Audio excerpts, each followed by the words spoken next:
자, 오늘은 지난번에 이어서 모바일 건강 솔루션에 대해 가지고 구체적으로 좀 이야기를 할게요. 분사 자료 중심으로 해서 할 거니까. 자, 이거 지난번에 이야기했었죠. 그래서 최종 당화 산물 자체가 뭐라 그랬죠? 이게 체내에 뭐하고 결합해서 단백질하고 결합해서 여러 가지 염증 소견이나 그리고 산화, 그다음 혈관 손상을 유발한다 그랬죠. 그래서 사실 당뇨병의 가장 큰 이제 부작용이 이 체중 당화산물, 특히 우리 보통 검사하는 건 당화 혈색소라고 그랬잖아요. 그죠? 근데 이거 외에도 다른 단백질과 결합을 해서 여러 가지 신체 문제를 일으킨다는 거, 요거 기억했으면 좋겠고, 이것 때문에 결국은 또 뭐예요? 탈모도 유발한다는 거죠. 그래서 지난번에 이야기했던 인슐린 저항성에 대해서 조금 더 설명을 해보면은요, 이 체중 당화 산물이 결국은 보면은요, 혈청에 이제 AGE 하는 게 높여짐으로 해가지고 요게 첫 번째는 뭐냐면 그 인슐린 저항성이 오면 안드로겐 알죠? 남성 호르몬. 남성 호르몬이 지난번에 얘기했던 남성 호르몬이 증가를 하면은 이게 바로 뭐가 된다 그랬어요? 탈모된다 그랬죠. 그죠? 남성형 탈모의 원인이 이 고안드로겐 혈증이잖아요. 그리고 그, 그 혈증이 이제 체중 나가서 높아지면은 비만이 되잖아요. 근데 비만이 되면요, 그 남자들은 고안드로겐 혈증 때문에 여러 가지 문제되지만 여자들은요 비만이 되면 혹시 다낭성 난소 증후군이라고 들어봤어요? 들어봤어요? 이게 뭐냐면요, 원래 난소에는 난자가 한 개만 커야 되잖아요. 근데 이게 한 개만 안 크고 여러 개가 동시다발로 크는 거예요. 그러니까 다낭성 난소라고 그래요. 그럼 어떤 일이 벌어질까요? 한 개 안 크고 여러 개 크니까 난소가 제대로 클까 안 클까? 늘 안 크죠. 그러므로 해가지고 이것 때문에 여러 가지 문제를 일으키는데 대표적인 게 바로 뭐냐면요. 보통 다낭성 난소 증후군이 여자분들 중에 뚱뚱한 사람들 많이 생겨요. 결국은 뭐냐면 뚱뚱하면 몸에 또 뭐가 많아요? 독소가 많죠. 이거 많은데 이것 때문에 난소의 어떤 호르몬 밸런스가 깨지는 거예요. 그러므로 해가지고 다낭성 난소가 있으면은요. 제 1번이 뭐냐면 심부불수, 무월경. 이런 게 동반돼요. 무월경도 동반돼요. 심하면 무월경. 그래서 근데 이제 다낭성 난소가 되면은요, 여성 호르몬 에스트로겐의 분비가 떨어지고요, 역으로 남성 호르몬 안드로겐이 높아져요. 그럼 어떤 일이 벌어지냐면 호르몬 밸런스가 깨져버리잖아요. 그렇죠. 그래서 다낭성 난소 환자들이 어떠냐면 피부 트러블이 생기고 여드름 생기고 비만도 오고 그러면서 인슐린 저항성이 생기면서 당뇨도 오고 여러 가지 만성 합병증이 생기는 거예요. 이게 문제인 거예요. 그래서 사실 다낭성 난소화라는 거는 간단한 문제는 아니에요. 그래서 이거는 반드시 치료를 해줘야 되는 거예요. 그러니까 부인과적으로는 생리불순을 치료해줘야 되는 거고, 그 다음에 다낭성 난소는요, 내분비의 문제를 일으켜가지고 당뇨, 고혈압, 콜레스테롤 문제, 지방의 문제 이런 걸 유발하는 거예요. 그런 걸 해가지고 대사증후군도 유발해요. 다낭성 난소가. 그래서 이게 전신질환으로 가는 게 그래서 증후군이에요. 다낭성 난소인데 이게 하나의 신드롬인 거예요. 증후군. 그런데 이게 또 어떤 개념이냐면 다낭성 난소가 되면은 그 아까 그 혈청 AGE 하는 게 있잖아요. 이것 때문에 체내에 보면 염증 유발인자라고 NF 카파비카는 지난번에 한번 설명했잖아요. 그죠? NF 카파비카는 염증 유발인자도 높아질 뿐 아니라 활성산소도 높아지는 거예요. 그래서 이런 게 여러 가지가 복합되어 가지고 나타난다는 거죠. 그래서 인슐린 저항성이라는 거는 체내 여러 가지 문제를 일으킬 수 있는데 지금 우리는 이제 탈모 이야기를 하니까, 그죠? 탈모하고 피부 이야기를 하니까 결국은 인슐린 저항성 자체가 탈모하고 그다음 피부의 어떤 질환들을 유발할 수 있다는 거. 요 이야기를 이제 하는 거예요. 그래서 결국 뭐예요? 식생활과 생활 습관 관리가 중요하겠구나. 이해되시죠? 좀 어려워요. 어려운데 그냥 간단하게 다낭성 난소인 경우에도 탈모가 나타날 수 있겠구나. 여성 중에서. 그래서 여성 중에서 잠깐 정리해 보면요. 그 인슐린 저항성이 되는 사람들이 다낭성 난소도 자주 오고, 또 다낭성 난소 환자가 역으로 또 뭐예요? 인슐린 저항성도 유발할 수 있고, 그리고 이런 다낭성 난소 환자들은 만성질환도 유발하는데 부작용으로서 탈모도 진행되고, 탈모는 왜 진행되느냐 하면 체내의 염증 물질이라든지 혈중산소, 활성산소가 증가함으로 해가 나타난다. 이렇게 이해하시고. 자, 그리고 크롬이라는 거 제가 지난번에 설명했는데, 크롬이 인슐린 저항성을 예방하는 인자예요. 크롬이라는 미네랄 알죠? 이 크롬이 여기 보면 인슐린 수용체거든요. 인슐린 수용체가 잘 작동을 하면 인슐린을 기능이 좋아지잖아요. 그래서 혈당이 빨리 떨어지는 거잖아요. 근데 이때 기능을 하는 게 뭐냐면 크롬인 거예요. 근데 이 크롬이 기능을 안 하면은요, 인슐린 저항성이 생기면서 인슐린 리셉터가 제대로 반응을 안 해요. 그럼 어떻게 인슐린 있는데도 혈당을 안 떨어뜨리겠죠? 이걸 저항성이. 근데 이 크롬이라는 게 결국은 뭐냐면 이런 거를 체내의 포도당 통로를 열어주고 이런 기능을 하는 건데 크롬이 떨어지면 인슐린 저항성이 어떻게 될까? 증가하겠죠. 이해되시죠? 그래서 지금 크롬이 보면은 세포 내의 포도당 통로를 열어주고 당 내성 인자를 형성해가지고 그죠? 그다음 인슐린 리셉터가 활성을 잘 하도록 만들어주는데 이 인슐린이 안 되면 어떻게 돼요? 인슐린이 더 많아지겠죠. 그러니까 그게 뭐예요? 바로 그 인슐린 저항성이란 말이죠. 이해되시죠? 기능을 안 하니까. 이해돼요? 네. 그래서 크롬이 당 내성 인자이고요. 요게 바로 뭐냐면 인슐린 저항성을 개선해 줄 수 있고 당 내성을 촉진시킬 수 있는 거예요. 이해되셔요? 네. 그래서 또 크롬하고 또 비타민 B군하고 아미노산이 이 당 내성을 없애줄 수 있다는 말이죠. 쉽게 말해서 인슐린 저항성은 우리가 보통 이렇게 생각하시면 돼요. 인슐린 당뇨병 중에 타입 1, 타입 2가 있잖아요. 타입 2가 인슐린 저항성 있는 거 아시죠? 타입 1은 인슐린 안 만들어지는 거고 타입 2는 뭐예요? 인슐린을 만들어지는데 리셉터가 기능을 못하는 거예요. 인슐린은 충분히 있는데도 리셉터 기능을 안 되니까 혈중의 당 수치는 높아지는 거지. 그게 2형 당뇨거든. 이해돼요? 네. 그러면 이 2형 당뇨가 생기는 이유 중에서 크롬이 부족하면 리셉터가 기능을 안 하겠지. 또 그 외에 뭐냐면 비타민 B군하고 아미노산이 없으면 이 당 내성이 증가.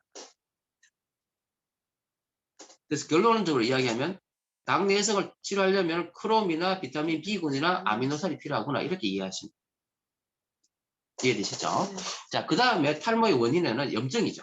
그래서 모낭염이라고 아까 뭡니까? 뭘 싸고 있는 모낭 있죠? 여기 염증이 생기면 빠지겠죠. 주로 이제 뒤를 쓴 피부염거든. 그 다음에 심각한 다이어트를 하거나 스트레스 받으면 어떻게 영양 불균형이 오죠? 그러면서 또 스트레스 호르몬이 모낭 주위에 염증을 유발하니까 빠지겠죠. 그리고 이제 우리 몸에 있는 질환 중에서 특히 갑상선 질환이 탈모를 많이 유발하는 질환을 이야기했죠. 그죠? 갑상선 항진증도 그렇고 저하증도 그렇고. 그 다음에 산후 탈모되죠. 아기 놓고 나면 탈모 많죠. 네. 그 다음에 대사증후군 있는 사람들도 탈모된다고 그랬잖아요. 그래서 여성 탈모의 흔한 원인은요, 철분 부족이라든지 갑상선 이상이 많아요. 그리고 산후 탈모는 뭐예요? 바로 에스트로겐 농도가 떨어짐으로 해가지고 출산하고 나서 갑자기 확 빠지는 거죠. 그게 바로 호르몬 밸런스가 깨지면서 나타나는 게 산후 탈모. 자, 그 다음에 셀레니움이 있잖아요. 갑상선에는 우리가 보통 요오드 이야기 많이 하죠. 갑상선 호르몬이 요오드잖아요. 그죠? 그런데 갑상선 기능하고 우리 셀레니움 뭐죠? 강력한 항산화제잖아요. 항산화 미네랄이잖아요. 근데 갑상선에 셀레니움이 중요한 역할을 해요. 그래서 보통 우리 갑상선에는 갑상선 기능 항진증, 하시모토, 그레이브스병 맞죠? 그리고 기능 저하증은 하시모토 아시잖아요. 여기 보면 자가 항체란 말 나오잖아요. 그죠? 그래서 TSI 칼 자가 항체도 있고 TPO 칼 어려워요. 어쨌든 자가 항체가 있으면은 자가 면역성 갑상선 질환 나타나죠. 근데 셀레늄이 어떤 역할을 하느냐면 결국 체내에 갑상선 기능 항진증이라든지 갑상선 기능 저하증의 병들이 생기는 이유는 뭐예요? 자가 면역 항체가 생겨서 갑상선을 공격해서 그런 거잖아요. 맞죠? 그래서 체내에 비정상적인 항체가 생성되는 거 맞죠? 근데 이 크롬이 하는 역할, 셀레늄이 하는 역할이 뭐냐면 이 비정상적인 항체를 만드는 거를 뭐예요? 조절해줘요. 그래서 셀레늄이 충분하면은 갑상선에 자가 면역 질환들이 잘 안 생긴다. 그래서 이 셀레늄 역할이 뭐냐면요. 그 갑상선 호르몬에는요, T4가 있어요. 참 너무 전문적이다. 갑상선 호르몬에는 T4가 있고 T3가 있어요. 근데 활성형은 T3예요. 근데 이 T3로 만드는데 뭐가 필요하냐면 셀레늄이 필요한 거예요. T4에서 T3 넘어가는데 셀레늄이 필요하다. 셀레늄이 필요하고, 그 다음 자가 항체를 억제하는 것도 셀레늄이에요. 무슨 말인지 아시겠죠? 네. 그래서 결국 셀레늄은 뭐냐면 자가 항체를 예방하고 T4가 T3, T3가 활성형이에요. 우리 몸 필요한 게 T3예요. 그래서 T3로 만드는 게 뭐란 말이에요? 셀레늄. 그러면 셀레늄이 부족하게 되면 T3가 잘 안 만들어지겠다. 두 번째는 자가 항체가 많이 만들어져서 갑상선 질환들이 생기겠구나 이래 되는 거죠. 그래서 결국은 뭐냐면 이 셀레늄이 모발과 두피 건강에 도움이 된다는 거죠. 결국은 갑상선에 자가 맥질이 생기면은 탈모가 진행이 되기 때문에 이런 것 질환을 쓰면 탈모가 더 진행될 수 있다는 이야기죠. 올라갔었잖아요, 그죠? 그 다음에 성장 인자라고 해가지고 지난번에 이야기했듯이 인슐린 그로스 팩터 1 하는 게 있죠. 쉽게 뭐 상당히 어려운데요. 성장 인자가 분비가 되면은 키도 크지만은 머리카락 잘 자른다는 이야기죠. 그런데 성장 인자와 반대가 바로 5알파 환원 효소 하는 거 아시죠? 이거 뭐하고 관련된 거죠? 소팔메토죠. 그죠? 소팔메토가 하는 역할이 뭐냐면 5알파 환원 효소를 차단하기 때문에 탈모가 안 되잖아요. 그래서 이 성장 인자라는 거는 이 성장판에서 분비되는 건데, 결론적으로 성장을 촉진시키기 위해서 성장으로 뭐에서 나오죠? 뇌하수체에서 나오잖아요. 근데 이게 성장판에서 자극을 가면 IGF-1 하는 게 분비되면서 성장을 시키는 거지. 그리고 결국 성장판에서 팔다리 길이가 늘어나잖아요. 그죠? 나는데 이 IGF-1이 나와서 길이를 성장시키는 건데, 어디에도 모발에도 이 기능을 한다는 얘기예요. 그죠? 모발 성장에도 관여한다. 그래서 이 IGF-1 가는 게 결국은 뭐예요? 첫 번째 기능이 뇌 쪽의 기능을 하겠죠. 그래서 두뇌의 보호 및 개선. 두 번째는 뭐냐면 우리 생활습관병이 있죠. 당대사라든지 지질의 어떤 거를 예방해주는 효과가 있는 거고, 그 다음에 그 NK-세포 하는 게 있죠. 그래서 면역 기능을 발달시키는 여러 가지 기능을 하는 게 IGF-1이에요. 그리고 피부하고 관련된 게 IGF. 그러니까 IGF-1이 분비가 되면 피부가 탱탱해지겠죠. 그 다음에 그 모모세포, 그죠? 이거 이거 머리카락 잘 자라게 하는 거죠. 그래서 모모세포를 활성화시키고 모발 탈락을 예방하고 개선시킨다. 그 다음에 재생 기능 회복 이런 데 역할을 한다는 이야기죠. 결론적으로 IGF-1이 분비가 되면 결국 뭐예요? 뇌기능, 생활습관병, 면역세포, 그죠? 면역기능, 그 다음 피부, 두피, 머리카락, 그죠? 이런 데 다 도움이 되는 게 IGF-1이에요. 그래서 이 성장하고 관련된 게 뭐죠? 대표 성장 인자는 아연이죠. 그 다음에 아미노산 중에서 아르기닌 하는 게 있죠. 그래서 아연과 아미노산 중에 아르기닌이 IGF-1을 촉진시킨다는 이야기죠. 자, 그 다음에 모발 건강에 관련되는 것 중에서 대표적인 게 바로 뭐냐? 비타민 C죠. 비타민 C는 뭘 하는 거죠? 모발 건강과 관련된 거는 콜라겐 합성이잖아요. 그래서 1번, 2번, 3번 보면 모발에 관련된 거 다 긍정적인 거예요. 모근 파괴 원인이 되는 활성산소를 억제하고 모발 성장 인자 IGF-1을 촉진시키고 모모세포를 분열시키고 활성화시킨다는 이야기. 그 다음에 비타민 B군이, 그러니까 우리 다 제품 중에서 판토 브랜드 있잖아요, 그죠? 그래서 비타민 B군이 부족하면은 모발 탈락이 엄청나게 많이 된다는 이야기. 그죠? 그래서 탈모를 그 원인으로 오는 경우 보면은 검사해 보니까 비타민 B군이 많이 떨어져 있더라. 그렇게. 그 다음에 비오틴 아시죠? 비오틴이 비타민 몇 번이죠? 7번이죠. 그래서 이 비오틴이 여러 가지 기능을 해요. 근데 이것도 결국은 뭐냐면 긍정적인 거예요. 다 외우지를 못해요. 그래서 보면 모발 단백질 케라틴 이야기하고요. 그 다음에 당뇨병 예방해주죠. 그 다음에 근육 쪽에 예방해주죠. 형성해주죠. 심혈관계 질환, 두뇌 건강, 수면까지 다 도움되는데 특히 비오틴이 모발의 구성 성분인 케라틴을 합성하는 게 대표적인 거라는 말이죠. 그래서 우리 모발 건강에 비오틴이라는 성분이 들어가 있다는 이야기. 자, 그 다음에 판토텐산하고 코엔자임 Q10이 나오죠. 코엔자임 Q10 우리가 이야기 많이 했잖아요. 그죠? 어디 있죠? 미토콘드리아에서 에너지 대사에 유산소 운동에 조효소잖아요. 근데 이 조효소가 이 기능을 하는 데 있어서 역할을 하는 게 바로 뭐냐면 판토텐산이 여기 보면 아세틸코액 하는 게 있잖아요. 그죠? 이게 이렇게 가하기 위해서 이 판토블렌드 비타민 B5가 여기 또 기능을 한다는 이야기예요.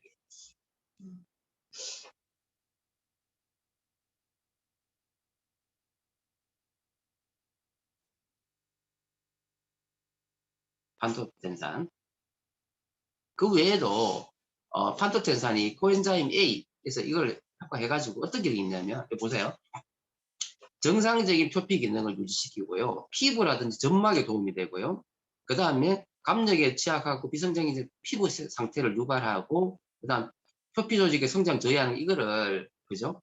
좋게 해주는 것이 바로 판토텐산이란 말이에요. 그런 걸 해가지고 판토텐산이 조효사를 이제 하다 보면은 피부라든지 그죠? 피부 형성 좋게 해주고 피부 조직을 재생시키고 콜라겐 합성에 도움되는 게 판토텐산.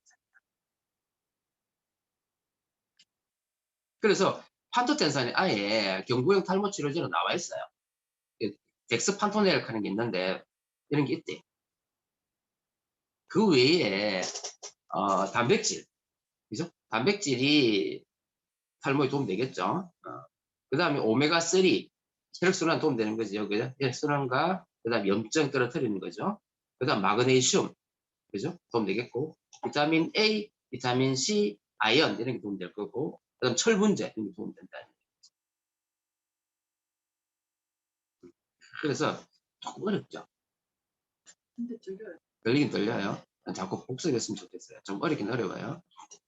자, 그러면 이제 본격적으로 요번에 이제 우리 아메에 나온 제품에 대해서 이야기를 할 건데 사실 모발이라는 거와 두피라는 거는 결국 뭐예요? 두피가 하나의 밭을 이야기한다. 모발이 자라는 거잖아요. 그래서 결국은 요즘에 모발의 개념은 개성과 외적인 이너뷰티를 역할을 하는 거잖아요. 사실. 그래서 모발이 중요한 거겠죠. 그래서 이너뷰티의 핵심은 바로 올바른 식생활 습관과 생활 습관을 통해서 외적인 아름다움까지 우리가 채우는 걸 이너뷰티다 한다 이 말이에요. 그러면 이너뷰티에 도움이 되는 영양소가 뭐가 있을까? 앞에 있는 걸 약간 더 쉽게 설명을 할 거예요. 자, 두피를 건강하게 자라기 위해서는 바로 토양이 필요하죠. 이게 바로 두피잖아요. 자라는 게 바로 모발이라면 첫 번째가 바로 뭐냐면 콜라겐이죠. 여기 나온 트루콜라겐 이야기한 트루콜라겐. 그래서 콜라겐은 우리 몸에서 합성되는 단백질 한 종류잖아요. 근데 이 콜라겐이라는 건 바로 뭐예요? 몸속에서 생성되는 단백질인데 피부, 그 다음에 연골, 뼈, 머리카락 모든 것이 다 관여하는 게 콜라겐이잖아요. 그래서 콜라겐이 무슨 역할을 하죠? 뼈대 역할을 하죠. 지난번에 얘기했잖아요. 뼈대. 그리고 그 사이에 수분이 바로 뭐예요? 히알루론산. 맞죠? 그 다음에 엘라스틴은 뭐죠? 연결해주는 거. 그러니까 콜라겐 조직을 서로 이렇게 융합시켜주는 역할을 하는 게 엘라스틴. 그래서 엘라스틴이 많으면 탄력이 증가해요. 그래서 결국은 뭐냐면 콜라겐, 엘라스틴, 그 다음에 히알루론산. 그죠? 여기에 이제 중요한 역할을 하는 건데 피부 진피의 70에서 80%가 바로 뭐란 말이에요? 콜라겐이에요. 근데 이제 무서운 게 뭐냐면 나이 40이 되면 콜라겐의 합성이 확 떨어집니다. 40이라. 지금 누구는 40 넘고 지금 아니 누구는 40 다가오고 있잖아, 그죠? 생애 주기 그거 건강검진 하는 거. 그래서 결국 뭐냐면 콜라겐이 떨어지면서 주름이 확 생긴다는 거지. 저도 주름이 별로 없었거든요. 근데 저는 50이 넘어가니까 주름이 확 생긴다 거지. 이래서 별로 표 안 나잖아요. 이러면 이제 벌써 나와. 양쪽에 큰 주름이 막 보이는 거지. 그래서 여기 보면 물을 꾸준히 마신 그룹에서 주름이 감소했지만 9주차가 지나더니 콜라겐을 섭취한 그룹에서 주름이 유의하게 개선되더라. 이해되시죠? 그래서 콜라겐을 먹었더니만 주름이 개선된다는 객관적인 데이터가 있는 거예요. 9주. 구주 먹었더니. 그 다음에 콜라겐 모발을 보면 여기 보면은 모발 굵기잖아요. 그래서 결국 콜라겐을 먹었더니만 모발에 굵어지고 정식이 증가하더라 하는 논문이에요.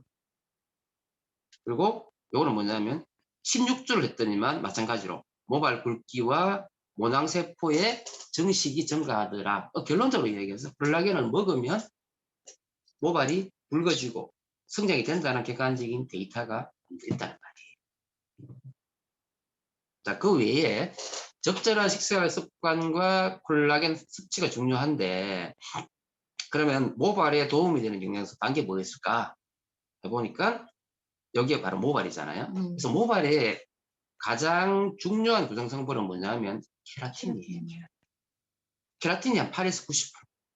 그 다음에 수분이 10에서 20%. 지지율 가보죠. 그 다음 멜라닌 1에서 3%. 그 다음 미량 원소가 1%. 그래서 결국은 뭐냐면 손톱과 발톱까지 단단한 경우에는 이제 강한 진성 케라틴이고 피부 같은 경우는 유사 케라틴, 연 케라틴이 있대요. 그 외에도 여러 가지 아미노산이 이렇게 들어가 있는 것이 바로 모발이라고 보시면 되죠. 그래서 케라틴 생성에 도움이 되는 아미노산과 단백질이 필요하겠구나. 그래서 그걸 통해 가지고 비타민 무기질이 필요하다는 걸 이제 알 수 있잖아요. 자, 그러면 특히 이 모발에 도움이 되는 게 뭐냐, 특히 비타민 B군이거든요. 첫 번째 비타민 B 복합제를 넣었더니만 당과 지방자에 영향을 주어가지고 여드름과 피부 거칠에 관여하더라. 특히 비타민 B1은 콜라겐 재생에 도움되더라. 그래서 결국 비타민 B1 도움돼요. 그 다음에 비타민 B5는 판토텐산이잖아요. 그래서 모발에 수분을 공급해주고 탄력을 증가시켜주더라. B6는 피리독신이잖아요. 마찬가지로 아미노산 대사에 관련되는 거잖아요. 그래서 여러 가지 보조 효과를 하더라. 그 다음에 중요한 게 바로 뭐예요? 비오틴이. 비오틴은 아까 이야기했던 비타민 B7번이잖아요. 그래서 지방과 단백질 대사에, 그 다음에 모발의 어떤 가늘어짐하고 탈색, 회색이 관여하는데 비오틴이 결핍하게 되면 피부 각질에서 탈락하게 되고 피부에 어떤 여러 가지 트러블을 많이 유발한다. 탈모가 진행된다는 이야기예요. 그래서 비오틴이 부족하게 되면 머리카락이 가늘어지고 머리색이 탈색이 되고 회색이 되고 내가 비오틴이 부족한가? 멜라닌도 자, 그리고 맥주 효모 있어요. 맥주 효모. 맥주 효모에 여기 보면 여러 가지 비타민 B군이 많이 들어있대요. 효모. 그래서 우리가 이스트비가 효모에 수출했잖아요. 그래서 비타민, 아미노산, 미네랄, 미량원소, 효소가 많은 것이 이제 이 맥주 효모인데, 그래서 그 맥주 공장의 노동자들이 머리카락이 풍성하대. 그래서 특히 케라틴이 모발의 주성분을 형성하고 있대. 그래서 맥주 효모. 그리고 이제 모발과 두피의 건강 관리 중요한데, 결국 외적인 거, 그 다음에 환경적인 거, 그 다음에 외적인 거 다 중요하겠죠. 환경적인 것도 중요하고 스트레스 관리가 중요하겠죠. 그래서 나온 게 뭐냐면 이제 제품이에요. 첫 번째가 바로 뭐냐면 판토블렌드. 판토블렌드는요, 판토텐산을 포함한 8가지의 여러 가지 포뮬러가 들어있는 그런 에너지 공급원이라고 보시면 돼요. 그래서 주로 들어가 있는 게 뭐냐면 8가지의 비타민 B군이에요. 그래서 판토텐산하고 아까 공부했던 비타민 비오틴이죠. 5번과 7번을 주축으로 해가지고 다른 미네랄들. 아까 우리 공부했잖아요. 아연, 성자와 관련되어 있고, 그죠? IGF-1과 관련되어 있죠. 그 다음에 셀레니움, 갑상선 질환이라든지 모발이죠, 그죠? 그 다음에 크롬, 엽산, 이게 다 들어있다는 거예요. 그래서 보면 판토텐산은 3600%, 비오틴은 3333%, 비타민 B1도 8000%죠. 비타민 B5도 100%, 그 다음 아연, 셀레니움, 크롬, 엽산, 대단하죠, 그죠? 그 외에 부수적인 부원료로서 맥주 효모, 그 다음에 28가지 과일 채소, 하우린, 아미노산, 해조 칼슘, 그 다음에 유산균, 그 다음에 여러 가지 이렇게 다 들어있다는 거죠. 판토블렌드. 그리고 에너지 충전으로 자신감 있는 일상을 활발한 단백질 대사에 도움되는 게 판토블렌드. 그 다음 제품이 뭐죠? 트루 콜라겐이잖아요. 트루 콜라겐은 140년 전통의 콜라겐 연구소 있죠. 거기서 만드는 건데, 특허 140년 전통의 독일의 젤리타사직이요. 젤리타사. 여기서 특허받은 저분자 콜라겐을 2,500ml 넣었어요. 그래서 2,500ml의 저분자 콜라겐하고 비타민C 합성에 도움되는 비타민C를 100ml 넣은 거죠. 그래서 특허받은 공법을 해가지고 만드는 게 트루콜라겐이고, 그 외에 구원료로서 엘라스틴 가소분해물, 히알루론산, 아누카 사과 추출물, 그다음 7종류 아미노산, 아세로는 농축물까지 다 들어있는 것이 트루콜라겐이라는 거죠. 그래서 결국은 뭐야? 트루콜라겐을 통해서는 콜라겐하고 비타민 C를 섭취하라고 하면 돼요. 도움이 된다는 이야기죠. 내용이 좀 쉽지는 않아요. 그죠? 그래서 약간 전문적인 내용이라서 좀 쉽지는 않은데 자꾸 복습하다 보면 우리 것을 만들지 않을까 싶네요.